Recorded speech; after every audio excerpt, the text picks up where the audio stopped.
حسن عمل، کثرت عمل. تلوار چلانے والا جانتا ہے کہ وہ ایک ضربت سیکنڈوں کی تھی، منٹوں کی بھی نہیں تھی، سیکنڈز.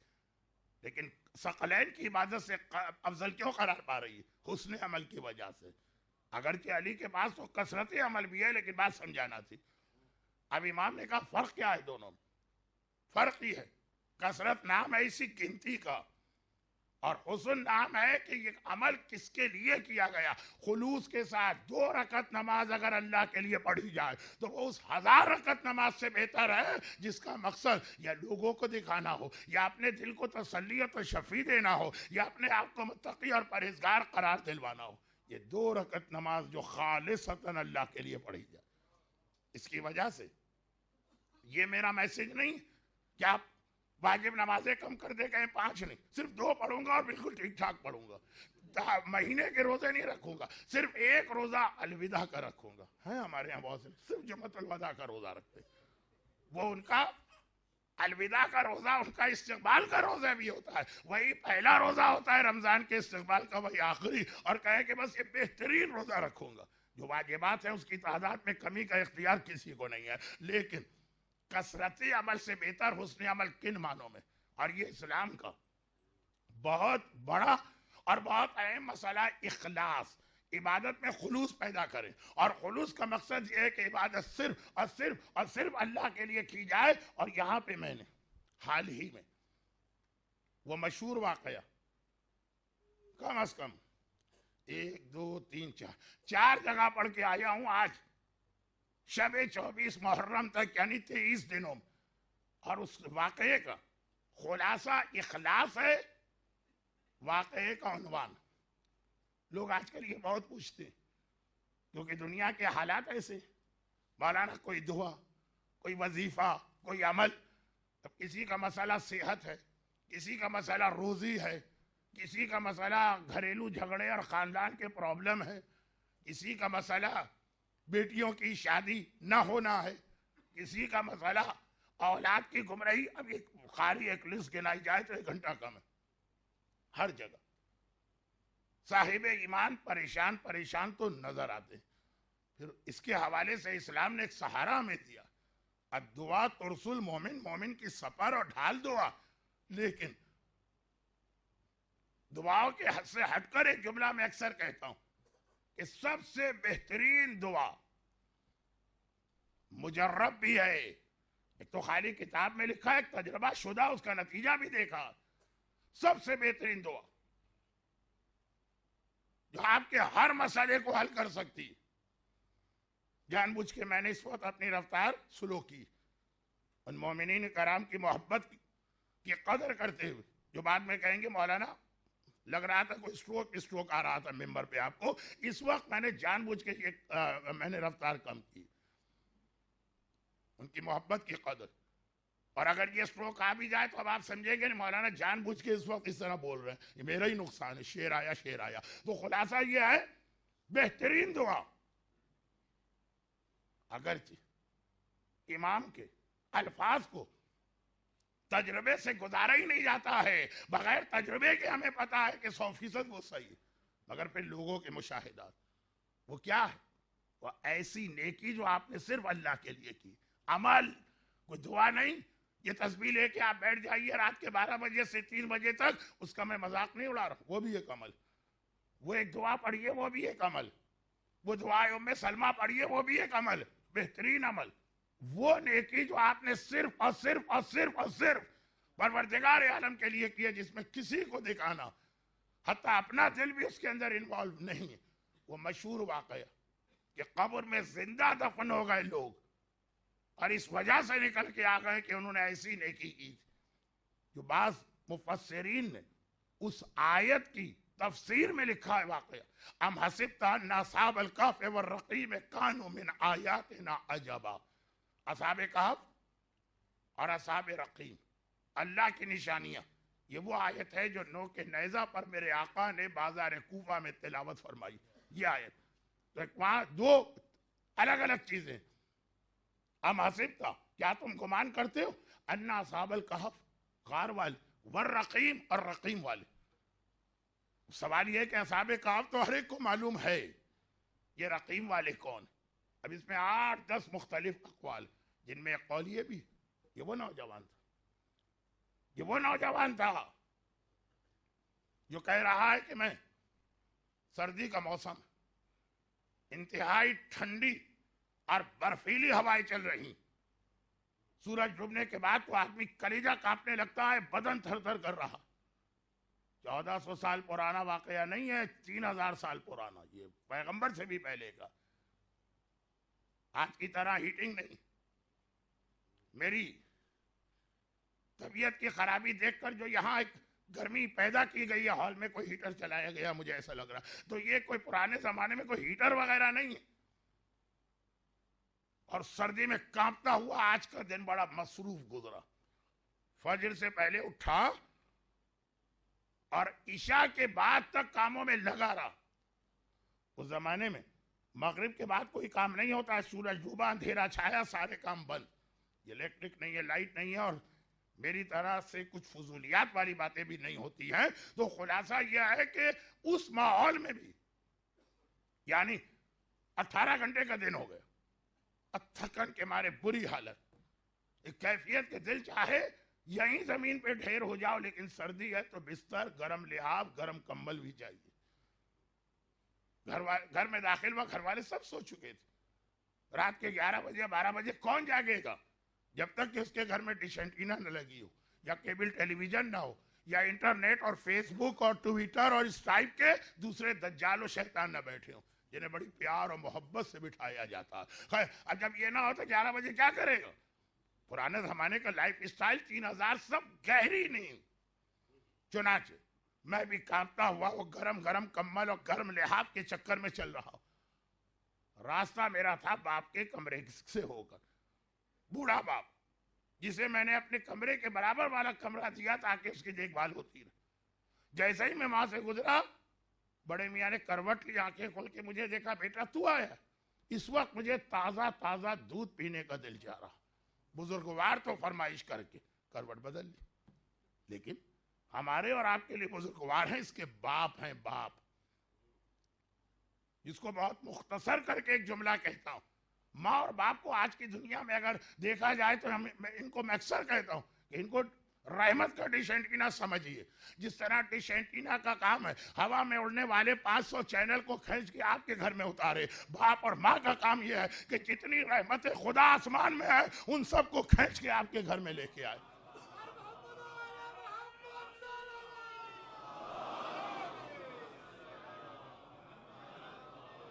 نعرہ ایک بار پھر لگائیے کیونکہ ذرا نعرہ دب گیا۔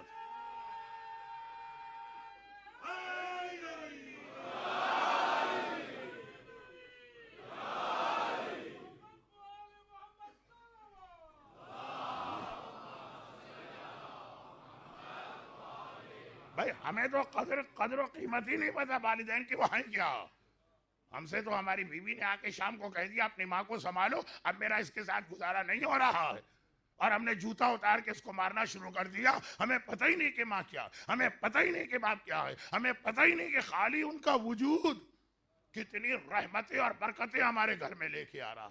کیونکہ جو میرا اصل عنوان چل رہا، اصل عنوان، اس کی بہترین مثال دنیا میں اگر نظر آئے گی تو ماں۔ اصل عنوان کیا؟ کہ آدمی کوئی کام کرے اور کسی کو خبر بھی نہ ہونے دے۔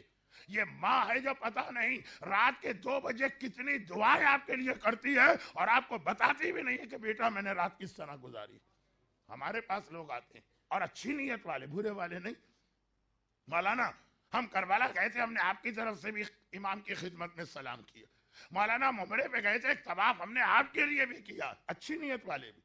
مگر آدمی جس کے لیے کوئی کام کرتا ہے اسے بتانا، ایک طرح سے مزہ آتا ہے بتانے میں کہ ہم نے تمہارے لیے کیا کیا۔ یہ صرف ماں ہے، جب بھی رات کو اس کی آنکھ کھلے گی اس وقت بھی اس کی زبان پہ اپنی کسی بیماری کا ذکر نہیں ہوگا، آپ کا تذکرہ ہوگا اور وہ بتائے گی بھی نہیں۔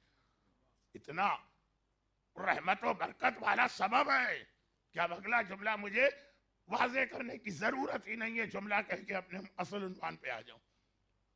جب انبیاء تک جو خود رحمت ہیں ان تک سے کہا گیا کہ تمہاری ماں دنیا سے چلی گئی، اب ذرا کچھ عرصے احتیاط کرنا۔ میں نے بہت مختصر بات کی کہ کہیں یہ بات پھیلتی نہ چلی جائے۔ باپ ہم نے تو کہہ دیا کہ بڑے میاں ایک جملہ بڑبڑا کے کروٹ بدل لی انہوں نے، لیکن ہمارے اور آپ کے لیے وہ مرد ضعیف اور بزرگوار، اس کے لیے تو باپ ہے، باپ کی زبان پہ ایک لفظ آیا. اب کیا کروں؟ پرانا زمانہ ہوتا، آپ جاتے فریج کھولتے، دودھ نکالتے، مائکرو میں رکھتے، ایک بٹن دباتے اور باپ کی خدمت ہوگی. آدھی خدمت تو فریج نے کر دی، آدھی خدمت مائکرو ویو نے کر دی، نام آپ کا آ گیا. لیکن پرانا زمانہ، وہ کہا کس کے گھر میں تازہ دودھ، روز آنا، صبح کو بکریوں کا دودھ جمع کیا جاتا ہے، شام تک ختم ہو جاتا ہے، گھر میں دودھ نہیں. لیکن سردی سے کانپتا ہوا اپنی جگہ 18 گھنٹے کا دن، 18 گھنٹے کا، تھکن کے مارے بری حالت. واپس گیا. ہر گھر میں جانور پلے ہوتے ہیں، میں گیا باڑے میں، بکری سے تازہ تازہ دودھ حاصل کیا، برتن میں گلاس میں لے کے آیا باپ کے پاس. باپ کو دیکھا، دائیں سے دیکھا، بائیں سے دیکھا، آنکھیں بندے، گہری نیند میں سو چکے. وہ تو ایک فرمائش کر کے بڑبڑا کے کروٹ بدلی. اب جب لے کر آیا دودھ، پتا چلا وہ سو چکے. میں نے سوچا اب میں کیا کروں. باپ نے خواہش ظاہر کی، بڑھاپے کی نیند ذرا ڈسٹرب ہوتی، آدھے گھنٹے کے بعد پھر آنکھ کھولے گی، خواہش تو ظاہر کر چکے. اچھا یہ کہیں میز وغیرہ پہ رکھ دو گلاس، فائدہ کیا؟ اگر ان کو پتا ہو کہ یہ دودھ میں لا چکا ہوں تو وہ ڈھونڈے، انہیں تو پتا بھی نہیں. اب اس بچے کو یہ بھی نہیں معلوم کہ انہوں نے مجھے دیکھ کر بھی یہ بات کہی تھی کہ نیند سے آنکھ کھولی، ایک جھبلا کا کروٹ بدل. گھر کے لوگوں کو اٹھانا تو انصاف نہیں. اس طرح سے نماز شب تک پڑھنا جائز نہیں ہے کہ آپ کی نماز شب اگر کسی کی نیند ختم کرنے کا سبب بنے. آپ تلاوت قرآن بڑی اونچی اونچی آواز میں، گھر والے جاگ رہے ہیں، تلاوت قرآن اس طرح اجازت نہیں. اب کیا کروں؟ ایک ہی راستہ تھا. میں نے دودھ کا گلاس اپنے ہاتھ میں لیا اور اپنے باپ کے سرانے جا کے کھڑا ہو گیا. جس وقت بھی ان کی آنکھ کھولے میں آگے بڑھ کے خدمت میں پیش کروں. پوری رات گزر گئی، اب بہت گہری نیند آئی بزرگ کو. فجر کے قریب سارے گھر والے چلنے پھرنے لگے اور مجھے دیکھا کہ دودھ کا گلاس ہے، سمجھے میں ابھی ابھی اٹھا ہوں اور ناشتے کا انتظام کر رہا ہوں. کسی کو نہ پتا چلا، تب بابا اٹھ گئے. میں نے اتنا بھی نہیں کہا بابا اگر اتنی گہری نیند سونا تھا تو مجھے کیوں ڈسٹرب کیا؟ کسی کو باپ تک کو پتا نہ چلا. اے خدا یہ عمل میں نے صرف تیری خاطر کیا ہے، اس طرح سے چھپا کے کیا ہے کہ تیرے سوا کسی کو نہیں معلوم. قبر کھل گئی، نوجوان باہر آ گیا. تو خلاصہ یہ ایک نہیں، یہ 3 واقعات تو اس ایک روایت میں. عمر ابن جموح کا واقعہ، میدان خندق کا، میدان احد کا. عمل، کردار، نیکیاں، سب سے بڑی دعا تو یہ ہے، سب سے بڑا وظیفہ تو یہ ہے، سب سے بڑا عمل تو یہ ہے آپ کے مسائل حل کرنے کا. مگر اس میں بھی جتنا زیادہ خالص اللہ کے لیے ہو. امام نے فرمایا یہ قرآن نے کہا لِيَبْلُوَكُمْ أَيُّكُمْ أَحْسَنُ عَمَلًا. اب جو واقعہ میں نے پرسوں حسینیہ زہرا میں پڑھا تھا، اور کم از کم 50 دفعہ تو یہ واقعہ میں گزشتہ 10 سال میں پڑھ چکا ہوں. اتنا مشہور، اس کی اس لیے اشارہ بھی کرنا ضروری ہے، اور ابھی ابھی پرسوں پڑھا ہے تو اس کو دہرانا بھی ضروری نہیں. مولا کا اس مرد مومن سے ایک سوال، جو بڑی لمبی لمبی دعائیں مسجد کوفہ میں پڑھ رہا. شیخ عباس قمی مفاتیح الجنا کے دوسرے ضمیمے میں اس کو لکھ رہے. کہا ایک بات بتا، جو اللہ بڑی بڑی تیری دعائیں سن رہا ہے اور قبول کر رہا، کیا وہ چھوٹی سی دعا سن کے قبول نہیں کر سکتا؟ کیا ضرورت ہے اتنی بڑی بڑی دعائیں پڑھنے کی؟ بار بار بڑی دعائیں پڑھی جائیں، توجہ ہٹنے لگتی، کنسنٹریشن ختم ہونے لگتا. کبھی کبھار تو آدمی دعاؤں کی کتاب کے صفحے پلٹ کے دیکھتا، 4 رہ گئے پیج کے، 5 رہ گئے، تو ختم ہی نہیں ہوتی دعا کسی طرح. مثلا اس سے 2 لائنوں کی دعا صحیح ہے. کیوں؟ توجہ اور اخلاص اس میں زیادہ ہے خالصتاً اللہ کے لیے. صلہ رحمی اپنی جگہ. یہ عنوان جس پہ میں نے آج تھوڑی دیر گفتگو کی ہے، لوگ کہیں گے مولانا تھوڑی دیر نہیں کی، 40 منٹ ہے. نہیں، 40 منٹ میں اور بہت سارے موضوعات بھی آ گئے ہیں. کاٹ چھانٹ کیجئے تو شاید میرا موضوع صرف 7 منٹ کا رہا ہو. وہ کیا موضوع؟ کہ صلہ رحمی جو اتنی اہم اتنی اہم اتنی اہم نیکی ہے کہ امام نے فرمایا تم ہماری زیارت سے محروم اسی لیے ہو کہ صلہ رحمی کا مظاہرہ نہیں کرتے ہو. وہ صلہ رحمی